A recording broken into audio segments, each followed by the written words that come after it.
بادشاہ کہنے لگا کہ تم اسے پہچانتے ہو؟ ہم نے کہا نہیں۔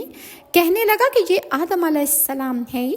اس کے بعد بادشاہ نے دوسرا دروازہ کھولا اور سیاہ رنگ کا پارچہ نکالا۔ سیاہ رنگ کے کپڑے کا اس نے جب ٹکڑا نکالا تو اس پر ایک سفید رنگ کا سرخ چشم اور ایک بڑے سر والے آدمی کی تصویر تھی۔ یہ شخص اپنے محامد اور محاسن میں یکتا نظر آتا تھا۔ بادشاہ کہنے لگا کہ کیا تم اسے پہچانتے ہو؟ ہم نے کہا نہیں۔ بادشاہ نے کہا کہ یہ نوح علیہ السلام ہے۔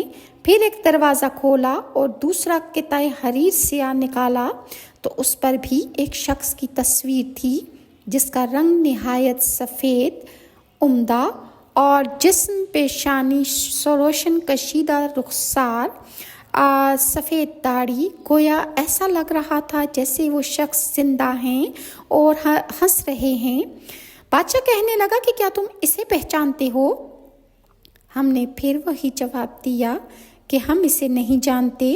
تو بادشاہ کہنے لگا کہ یہ تصویر حضرت ابراہیم علیہ السلام کی ہے۔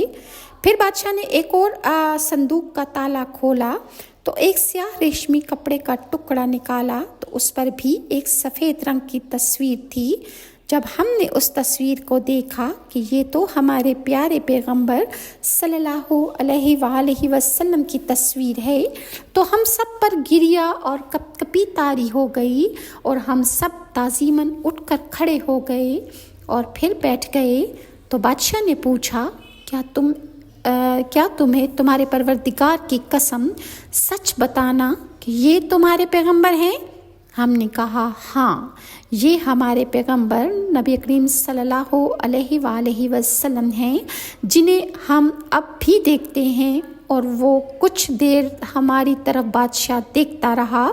اس صندوق کا آخری خانہ بھی ہے، لیکن میں نے تمہیں دکھانے میں عجلت کی یعنی تیزی دکھائی کہ تم کیا کہتے ہو۔ اس کے بعد اس نے صندوق کا ایک اور دروازہ کھولا جس میں پہلے کی طرح پیغمبروں میں سے ایک پیغمبر کی تصویر تھی۔ سب سے آخر میں بادشاہ ہرقل نے ایک ایسے جوان شخص کی تصویر دکھائی جس کے محاسن نیک تھے، جسم پر بہت سے سیاہ بال تھے، خوبصورت چہرہ تھا۔ بادشاہ نے ہم سے پوچھا کہ کیا تم اسے پہچانتے ہو؟ ہم نے جواب دیا نہیں۔ اس بادشاہ کہنے لگا کہ یہ عیسیٰ ابن مریم ہیں۔